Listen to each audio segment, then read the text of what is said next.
নমস্কার, আবার ফিরে এলাম। আজ শোনাবো রাজা রামমোহন রায়ের কথা। ইংরেজি 1800 শতকের শেষে এবং 19বিংশ শতাব্দীর গোড়ায় শুরু হয় বাংলার নবজাগরণ। এই নবজাগরণ ভারতের ইতিহাসে একটি নতুন পর্বের সূচনা করে এবং এই ঘটনার ফলে ভারতের সামাজিক, সাংস্কৃতিক, আধ্যাত্মিক চেতনায় একটি বিপুল পরিবর্তন আসে।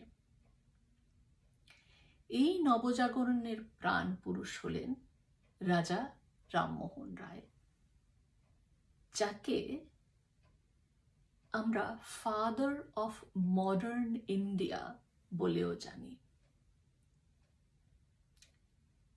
রাজা রামমোহনের জন্ম 1772 সালে 22শে মে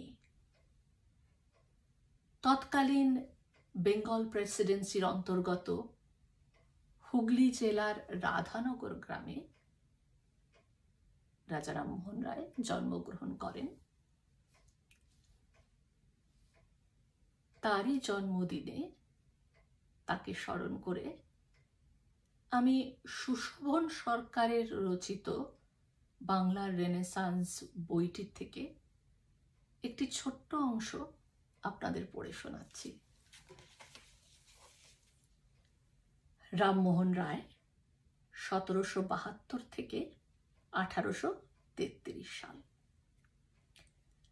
আমাদের সমাজ ব্যবস্থার নিশ্চল, অধঃপতিত ও পচ ধরা অবস্থা সম্বন্ধে তীক্ষ্ণ সচেতনতা, মানুষের সর্বাঙ্গীন পুনরুজ্জীবন ঘটানোর আকাঙ্ক্ষা, আধুনিক পাশ্চাত্য সংস্কৃতি ও প্রাচ্যের প্রাচীন প্রজ্ঞা উভয়ের প্রতি সমান গুরুত্ব দেওয়া এবং চারপাশের অবস্থার উন্নতি ঘটানোর জন্য বহুমুখী অক্লান্ত প্রচেষ্টা, এগুলোই ছিল রাজা রামমোহন রায়ের জীবন ও চিন্তার মূল বৈশিষ্ট্য।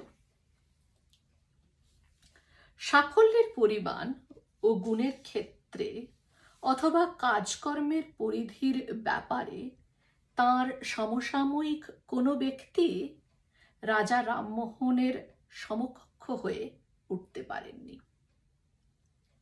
নতুন চিন্তাভাবনা যে এক জীবনদায়ী প্রেরণার ভূমিকা পালন করতে পারে, তার শ্রেষ্ঠ নিদর্শন আমরা খুঁজে পাই তাঁর রচনাপত্রে।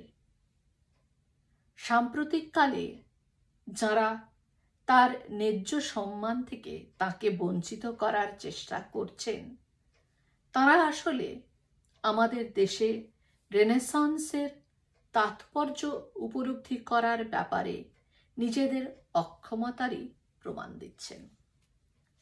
সংশ্লেষণ: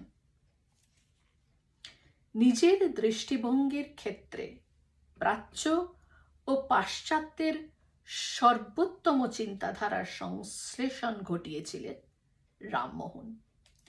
তরুণ বয়সে বেনারসে থাকার সময় তিনি অধ্যয়ন করেছিলেন চিরায়ত সংস্কৃত সাহিত্য। পাটনায় থাকার সময় গভীর মনোযোগে অধ্যয়ন করেছিলেন ফার্সি ও আরবি ভাষা। বিভিন্ন প্রত্যন্ত প্রদেশে, সমতলে এবং পার্বত্য অঞ্চলে ভ্রমণকালে পরিচিত হয়েছিলেন বিভিন্ন দেশের সংস্কৃতির সঙ্গে, এমনকি তিব্বতের বৌদ্ধ মত ও জৈন মতবাদের সঙ্গেও। পরবর্তীকালে ইংরেজ চিন্তাধারা এবং পাশ্চাত্য সংস্কৃতিকেও তিনি আয়ত্ত করেন নিপুণভাবে।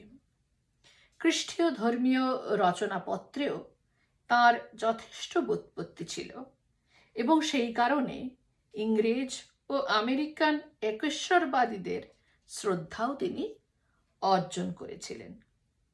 বেন্থাম এবং রুস্কোর মতো অগ্রসর চিন্তানায়কেরা তাঁকে নিজেদের সমকক্ষ সতীর্থ বলে স্বীকৃতি দিয়েছিলেন, সম্মান জানিয়েছেন ফরাসি পণ্ডিতরাও। কিন্তু রামমোহন কোনোদিনই নিজের দুর্কল্পনার বদ্ধডোবায় আবদ্ধ চিন্তাবিদ ছিলেন না। তিনি ছিলেন তাঁর দেশের জনসাধারণের স্বার্থরক্ষক। মানুষের উজ্জ্বল ভবিষ্যতের নির্ভুল দিশাকে সামনে রেখে তাদের অবস্থার উন্নতি সাধনের জন্য নিরন্তর কঠোর সংগ্রাম চালিয়ে গেছেন তিনি। বাল্যকাল থেকেই অযুক্তির গোঁড়ামির বিরুদ্ধে সমালোচনায় মুখর ছিলেন রামমোহন। সমালোচনার দাপটে উত্তক্ত হয়ে ওঠেন তাঁর মা বাবা। কিছুটা বড় হয়ে ওঠার পরই তিনি পরিবারের থেকে আলাদা থাকতে শুরু করেন, কারণ তাঁর পরিবর্তিত অভ্যাস ও মতামতের সঙ্গে পরিবারের অমিল দেখা দিতে শুরু করে। তার বয়স যখন 30-এর কোঠায়, তখনই তিনি ফার্সি ভাষায় রচনা করেন একেশ্বরবাদীদের প্রতি উপহার, গিফট টু মোনোথিস্টস। এই রচনায় তিনি প্রমাণ করার চেষ্টা করেন যে সমস্ত ধর্মেরই স্বাভাবিক প্রবণতা হচ্ছে একেশ্বরবাদের দিকে।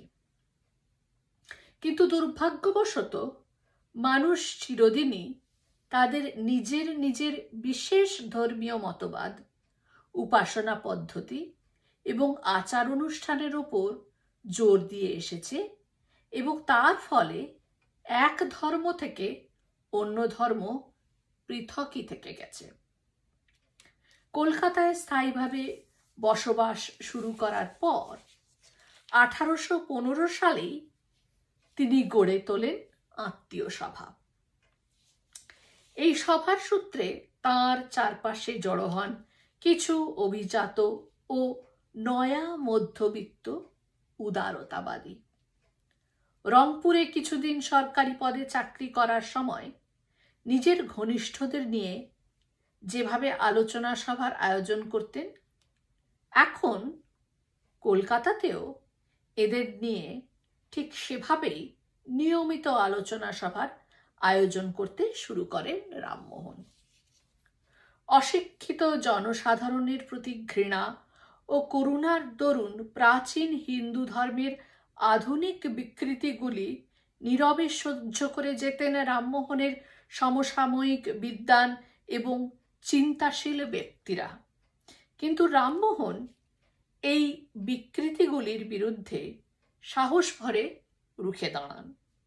খোদ হিন্দু ধর্মগ্রন্থসমূহেই যে একেশ্বরবাদের কথা বলা হয়েছে তা মানুষের সামনে তুলে ধরার জন্য 1815 থেকে 1817 সালের মধ্যে তিনি সংক্ষিপ্ত সার সহ বেদান্তের প্রামাণ্য বাংলা অনুবাদ প্রকাশ করেন এবং প্রধান 5টি উপনিষদও অনুবাদ করেন বাংলা ভাষায়।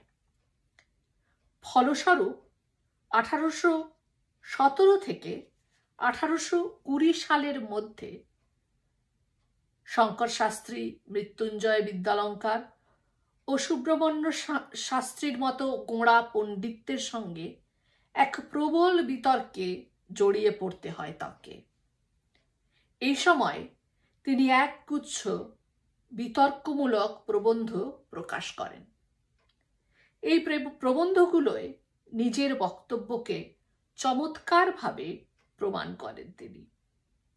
যে পুরোহিততন্ত্র মানুষের সামনে প্রচার করত কুসংস্কারাচ্ছন্ন মূর্তি পূজার স্থূল ধর্ম এবং ধর্মগ্রন্থগুলি মাতৃভাষায় অনুবাদের চেষ্টাকে নিরুৎসাহিত করত, তার বিরুদ্ধে কঠোর সমালোচনায় মুখর হয়ে ওঠেন রামমোহন।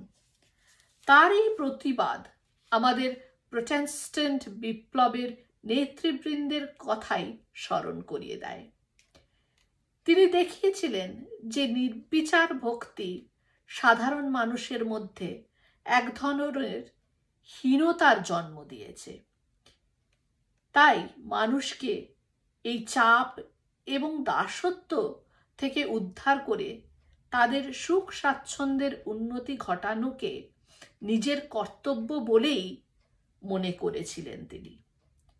একেশ্বরবাদের যুক্তিগ্রাহ্যতা ও সম্ভাব্যতার সপক্ষে দাঁড়িয়ে তিনি মূর্তি পূজার অযৌক্তিকতা প্রতিপন্ন করেছিলেন। বলেছিলেন, এই মূর্তি পূজা সমাজের বিন্যাসকে ধ্বংস করে দেয় এবং নৈতিক সংস্কারের কাজে প্রতিবন্ধক হয়ে দাঁড়ায়।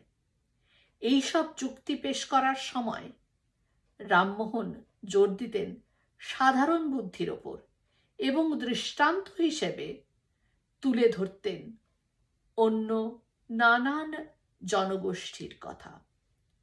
যে কোনো ধর্মগ্রন্থই ভুল থাকতে পারে এবং প্রাচীন প্রথা পরিত্যাগ করার অধিকার মানুষের সহজাত, বিশেষত সেই প্রথা যদি নীতিহীনতা ও সামাজিক স্বাচ্ছন্দ্য ধ্বংস করার প্রত্যক্ষ কারণ হয়ে ওঠে, তাহলে তো বটেই। এই হচ্ছে আমাদের দেশের রেনেসান্সের যিনি প্রতিকৃত, তার অবিস্মরণীয় শিক্ষা। একথা সুশোভন সরকার তার বই বাংলার রেনেসান্সে প্রারম্ভেই বলেছেন। আপনাদের পড়ে শোনালাম। আমার যদি কোনো ভুল ত্রুটি হয়ে থাকে ক্ষমা করবেন। আজ বিদায় নিচ্ছি। নমস্কার।